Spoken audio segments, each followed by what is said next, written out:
अस्सलाम वालेकुम, बिस्मिल्लाहिर्रहमानिर्रहीम। इसाराना का सलाम कबूल कीजिएगा और इसाराना यूट्यूब चैनल फेसबुक पेज पे आपको खुशामदीद कहता हूँ। गुड मॉर्निंग, सुबह का सलाम, सुबह जो सलाम गुड। मैं पता नहीं इस टाइम ज़रा आज नींद थोड़े जरा हुए हैं तो शायद मैं लफ्ज़ उस तरह ना कह पाऊँ, लेकिन अल्लाह ताला आप पे हमेशा अपनी रहमतों की बारिश रखे। अल्लाह ताला आपकी मुश्किलात को आसान करे, सेहत दे, तंदुरुस्ती दे, बीमारियों से शफा दे और अल्लाह ताला आपकी हर मुश्किल में आपका हामी और नासिर हो। आज सोमवार है, 24 अगस्त है, 10 रबीउल अव्वल है और 8 भादो है। आज के दिन वैसे तो सुप्रीम कोर्ट में बड़ा एक अहम तरीन दिन है और इस हफ्ते टून सेट हो जाएगी कि पाकिस्तान किस तरफ जा रहा है और पाकिस्तान का फ्यूचर क्या बनने जा रहा है। ये हफ्ते में बहुत सारी चीज़ें सेट होंगी। लाहौर में एक बहुत बड़ी बैठक हुई और उसमें शरीफ बरादरान इकट्ठे हुए और उन्होंने इस बैठक के अंदर बज़ाहिर ख़बर तो यह है कि जी उन्होंने वज़ीर-ए-आज़म आज़ाद कश्मीर के नाम पर मुशावरत की, लेकिन कहने वाले ये कहते हैं कि शहबाज शरीफ ने नवाज शरीफ साहब को क्लियरली कुछ मैसेज दे दिए हैं और उन्होंने कहा कि भाईजान कम में जेते कम मुझे। ये क्या मैसेज है, क्या मुस्तकबिल नून लीग का बनने जा रहा है और शहबाज शरीफ साहब ने ऐसा क्या मैसेज नवाज शरीफ साहब को दिया है, क्या खौफ शरीफ ख़ानदान के अंदर एकदम पैदा हो गया है। मैं पहले नहीं कह रहा, अभी आपको मैं बताऊंगा कि ये खौफ किस सतह का खौफ इमरान खान के नाम का हुआ है। इतना मुझे ऐसा लगता है किसी ने इमरान खान को हॉस्पिटल मुंतकिल करना था या नहीं करना था, लेकिन इमरान खान के नाम पे इतना खौफ फैला दिया कि बहुत सारे लोग जो अपने आप को बड़े सूरमा बनते थे ना, जो शेर बनते सन, वो बिल्ली की तरह मियाँ मियाँ करते फिर रहे हैं। दूसरी इंपॉर्टेंट चीज़ ये है कि ये जो सिस्टम के मुतालिक कहा जा रहा है कि बस ये सिस्टम ख़त्म हो गया, इस सिस्टम का सबसे पहला विक्टिम कौन होगा, गर्दन किसकी कटेगी और ये सिस्टम का आगाज़ कहाँ से होगा, ये मैं आपको आज के व्लॉग में मेरा इंपॉर्टेंट दूसरा टॉपिक होगा। तीसरा ये कि जो मौलाना फजलुर रहमान साहब हैं, ये अचानक इतनी स्ट्रेट फायरिंग दोबारा शुरू कर दी। पहले उन्होंने एस्टेब्लिशमेंट पे बहुत फायरिंग की, बल्कि नाम लेके की, फील्ड मार्शल साहब का नाम भी लेके की।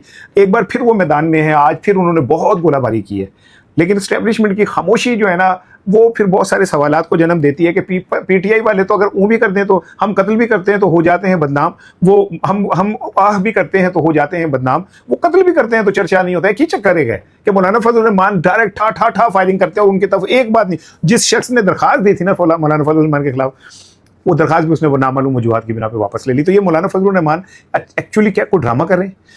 ये तीन बड़े इंपॉर्टेंट टॉपिक हैं जो मैंने आप कहने में आज करनी है, लेकिन उससे पहले एक इंपॉर्टेंट चीज़ सुन ले कि आज जब आप मैं ये मेरा व्लॉग देख रहे होंगे तो field marshal general Asim Munir साहब जो हैं वो तेहरान पहुंच चुके होंगे और तेहरान का दौरा इस हवाले से बड़ा ही इंपॉर्टेंट है कि अमेरिका और ईरान के दरमियान मामला सेटल डाउन नहीं हो पा रहे और इस सिलसिले में आज उन्होंने ईरानी सदर, स्पीकर और अदलिया के सरबराह के दरमियान मुलाकात उनसे भी करनी है, अहम लोगों से मुलाकात करनी है। लेकिन असल चीज़ यही है कि सूरत हाल खित्ते की जो है ना, वो काबू में नहीं आ रही अमेरिका के। अमेरिका ने डेफिनेटली बड़े काम किए, उसने अब ताज़ा तरीन तो ये भी किया कि पाकिस्तान, सऊदी, अमेरिका ने नहीं किया सॉरी, हमने एक पैक्ट बनाया सऊदी अरब, अमेरिका, तुर्किया, इसमें मिस्र भी शामिल होने जा रहा है और भी बहुत सारे ममालिक शामिल होने जा रहे हैं। लेकिन इसके बावजूद जो ईरान है वो अपनी जगह से टस से मस नहीं हो रहा।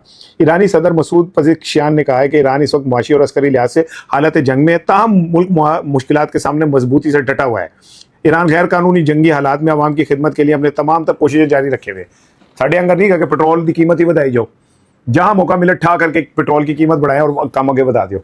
अब बहरहाल ये जो दौरा है ये इस बात की अलामत है कि अगर ये दौरा खुदा न खास्ता नाकाम होता है तो फिर खित्ते में एक बड़ी जंग जो है वो आप देख सकते हैं, क्योंकि जनरल आसिम मुनीर साहब जो तेहरान रवाना हुए, ये चले गए हैं, उसका मकसद सिर्फ ये नहीं है कि वो जाके पाकिस्तान का कोई पर्सपेक्टिव है जो ईरानी हुकूमत से करना है, बल्कि वो अमेरिका के जो भी मामलात हैं और जो उनकी ख्वाहिशात हैं, जो उनके मुतालबात हैं, उसको सामने रख के खित्ते की सूरत हाल के ऊपर ईरानी क़यादत से बातचीत करेंगे। बड़ा इंपॉर्टेंट वो आज का दिन है इस हवाले से।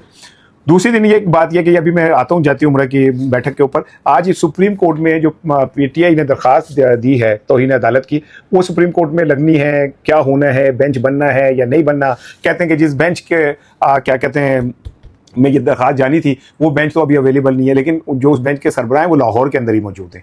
अगर आज का दिन, इसलिए मैं इंपॉर्टेंट कह रहा हूँ कि अगर आज के दिन हमें ये समझ आ जाएगी कि ये मामला किस डायरेक्शन में जा रहे हैं। अगर ये दरख्वास्त इंटरटेन हो जाती है और जो लाहौर में मौजूद हैं शाहिद साहब वो वापस आ जाते हैं और नया बेंच तश्कील पा जाते हैं, तो गल समझ लो कि कम किसी और पास से टूट गया है। और अगर इसमें एतराज़ लग गया या इंज हो गया या ऊंज हो गया तो इसका मतलब ये कि ये गैप जो है इसको बनाने की कोशिश होगी। तो इससे भी आपको समझ आ जाएगी कि जो डिलेइंग टैक्टिक्स हैं वो किसके हाथ में है। आज पीटीआई ने अपने तमाम एमपीएस एमएनए को कहा है कि ये सुप्रीम कोर्ट पहुंचे ताकि वहां पे जाके एक हम ये सुप्रीम कोर्ट को बताएं कि इमरान खान की इस दरख्वास्त के पीछे खाली इमरान खान की बहनें नहीं खड़ी बल्कि पाकिस्तान का पूरा पाकिस्तान की जो क़यादत है वो खड़ी है, क्योंकि इन लोगों को ये कहा जाता है ये फार्म 45 के जो है अरकान असम्बली। अब आ जाए जी सबसे अहम खबर की तरफ। खबर ये है कि जाती उम्रा के अंदर एक इजलास हुआ और इस इजलास के अंदर नवाज शरीफ साहब, शहबाज शरीफ साहब मौजूद थे, मरियम साहिबा मौजूद थी। इजलास में शहबाज शरीफ साहब ने नवाज शरीफ साहब को आने वाले हालात के मुतालिक चेतावनियाँ पेश की। उन्हें बताया कि होन की चला है, साढ़े ना हाथ की हो सकता है। और ये मेरा तजिया है, मेरे पास खबर नहीं है कि उन्होंने कहा कि पायन कम हो गया जी और उल्टी गिनती तेज़ हो गई है। लिहाजा फिर उन्होंने इस्टेब्लिशमेंट के और नून लीग के दरमियान, इस्टेब्लिशमेंट और शब नवाज शरीफ के दरमियान या मरियम के दरमियान, मरियम साहिबा के दरमियान जो मामला बिगड़ते हुए सूरत हाल है उसके हवाले से डेफिनेटली उन्होंने गुफ्तगू की होगी। उन्हें बताया होगा कि हालात हमारे अब वो वाले नहीं रहे, हमारे हाथ से हालात निकल रहे हैं। अब आपको मैं बताऊं कि मंसूर अली खान साहब एक बड़े सीनियर जर्नलिस्ट हैं और एंकर हैं। उन्होंने अपने जो एक वीलॉग है उसमें उन्होंने कहा कि जब इमरान खान साहब को शिफा के मुंतकली का ऑर्डर आया तो मुझसे नून लीग के लाहौर, इस्लामाबाद की क़यादत और बड़े बड़े सीनियर रहनुमाओं ने क्या कहते हैं रब्ता किया और उनका ये हो ही रहा है। उनके लिए भी एक बम फट गया था। कहते हैं कि पिंडी से उन्होंने रब्ता किया तो पिंडी वालों ने भी कहा कि घबराने वाली कोई गल नहीं की, लेकिन खौफ का आलम यह था कि वो लोग ये नून लीग वाले, नून लीग क्या बस सीधा सीधा नवाज शरीफ और मरियम साहिबा ये समझ नहीं थी कि उनके साथ बहुत बड़ा हाथ हो गया। आपको याद होगा सेनेटर नासिर भट्ट ने कहा कि नवाज शरीफ के खिलाफ एक बार फिर साजिश हो गई है। इस बात को समझ लें कि वो नवाज शरीफ साहब के घर का हिस्सा है। ये वो आदमी हैं जिन्होंने अब जजेस के खिलाफ वीडियोस और ये वो में अपना किरदार अदा किया था। अगर वो ये कह रहे हैं तो इससे आपको बात समझ आनी चाहिए कि ये फीलिंग खाली नासिर भट्ट साहब की नहीं थी, ये शरीफ फैमिली की फीलिंग थी। और शरीफ फैमिली की फीलिंग के बाद उन्होंने हर दरवाजा खटखटाया कि ये हुआ क्या है। मंसूर अली खान कहते हैं कि पिंडी वालों से उन्होंने बार बार रब्ता किया और पिंडी वालों ने भी उन्हें ये कहा कि जी आप घबराएं ना, कोई ऐसी बात नहीं है। पिंडी वालों को आप समझते हैं कि पिंडी वालों से क्या मुराद है?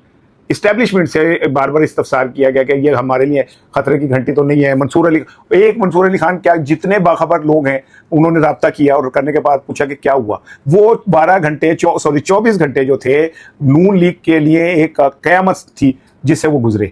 उसके बाद जब सारी जगह से उन्हें ये सिग्नल मिला कि नहीं तुम घबराओ ना, तो मियाँ साहब एहतियातन घबरा तो गए थे और उन्हें यह नजर आ रहा था कि अगर इमरान खान शिफ्ट हो जाता है तो आधी गेम तो इमरान खान जीत गया। दूसरे नंबर पे ये है कि जो पीटीआई की मोराल है वो कहीं से कहीं पहुंच जाएगा। अब आपको मैं आज बताऊं कि आज शेल अफरीदी बुनेर गए। बुनेर के ये विजुअल भी आप देख रहे हैं कि कितनी बड़ी तादाद में लोग वहाँ इकट्ठे थे। ये ध्यान में रखें कि ये वो पंजाब नहीं है जो 12 करोड़ का सूबा है, ये केपी है और जहाँ के जो कस्बात, देहात, तहसीलें, टाउन शाउन हैं वो इतने पॉपुलेटेड नहीं है जितने पंजाब के होते हैं। कहते एक बंदा भी तार देखने लगे थे, पीछे 20 बंदे वैसे ही देख रहे होते तार को कि क्या हुआ। आखिर वो एक दूसरे से पूछते क्या हुआ, कहते जी यह खड़ा है सी। वो बंदे से पूछते भाई खड़े थे क्या देख रहे थे, वो कहता जी मैं तो किसी का वेट कर रहा था, मैं अभी तक करने था। वो वाला नहीं है। आप इन विजुअल से अंदाजा लगाएं कि कितनी बड़ी तादाद में लोग निकले हुए और कितने चार्ज हैं ये लोग सारे। उनका ये कहना है कि इमरान खान के हॉस्पिटल मुंतकली के अंदर नवाज शरीफ और मरियम ने जो है अपना किरदार अदा किया, अपनी नफरत का मुजाहिरा किया और मरियम और नवाज शरीफ दोनों अड़ गए कि जी हमने वहाँ शिफ्ट नहीं होने देना, जिसकी वजह से इन्हें पिम्स ले जाना पड़ा। हुन जी गल उन्होंने की उन्होंने गले कितने पेगी हूँ बात की गल लगी है। लेकिन आज शहबाज शरीफ साहब ने एक साफ सुथरा पैगाम नवाज शरीफ साहब को दे दिया है। अब वक्त है, देखें कि कितने वक्त में ये सारा कुछ खत्म होता है, उससे पहले आप कुछ कर सकते हैं तो कर लें। अब मेरा ख्याल है कि जब ये तय हो जाता है, दिल का जाना ठहर जाता है, तो फिर कोई डॉक्टर लगा लें, वेंटिलेटर लगा लें, मसनूई ऑक्सीजन दे दें, उससे कोई फर्क नहीं पड़ रहा होता। कि जो सिस्टम के हवाले से मैं मुसलसल आपको कह रहा हूँ कि इसकी गिनती गिनी जा चुकी है और एक कानून साजियाँ इस तरह की हो रही हैं, होने जा रही हैं, जिसके बाद इस पार्लियामेंट का और इसका कोई जवाब बाकी नहीं रहेगा। इसका अंदाज़ा आप मौलाना फजलुर रहमान की आज की गुफ्तगू से लगा लें। वो कहते हैं कि जी ये जो सूबों का नया बन रहा है उसका मकसद ये नहीं है कि अवामी क़यादत जो है वो सामने आए, वो किसी और के लिए बनाए जा रहे हैं। अब वो किसी और को आप समझ सकते हैं कि वो क्या कहना चाह रहे हैं कि किसी और से उनकी क्या मुराद है। लेकिन मौलाना फजलुर रहमान ने आज बराह रास्त बहुत खौफनाक किस्म की गुफ्तगू की, मैं तो वो दोहराना भी नहीं चाहता, क्योंकि मौलाना फजलुर रहमान की तरफ किसी ने आंख चुप के नहीं देखना। वहाँ कोई पीटीआई वाला अगर इस तरह की कहे तो ये एंकर्स गले फाड़ फाड़ के उन्हें वतन दुश्मन करार दे दें, रियासत पे हमला करार दे दें और क्या। लेकिन अगर मौलाना फजलुर रहमान हमारे ऑफिसर्स का नाम लेके, हमारी फोर्सेस का नाम लेके जो कुछ भी कहें, अगर वो कहें तो उनकी शायद कोई पूछगछ कोई नहीं, सुनवाई कोई नहीं, वो उन्होंने साथ खून माफ नहीं। अच्छा, मौलाना क्यों बाहर आए हैं? क्योंकि ये ऐसा लगता है कि सियासतदानों को इस बात का इदराक हो चुका है कि ये सिस्टम उनके हाथ से निकल जाना और सियासतदानों के हाथ में ही कख नहीं रहना।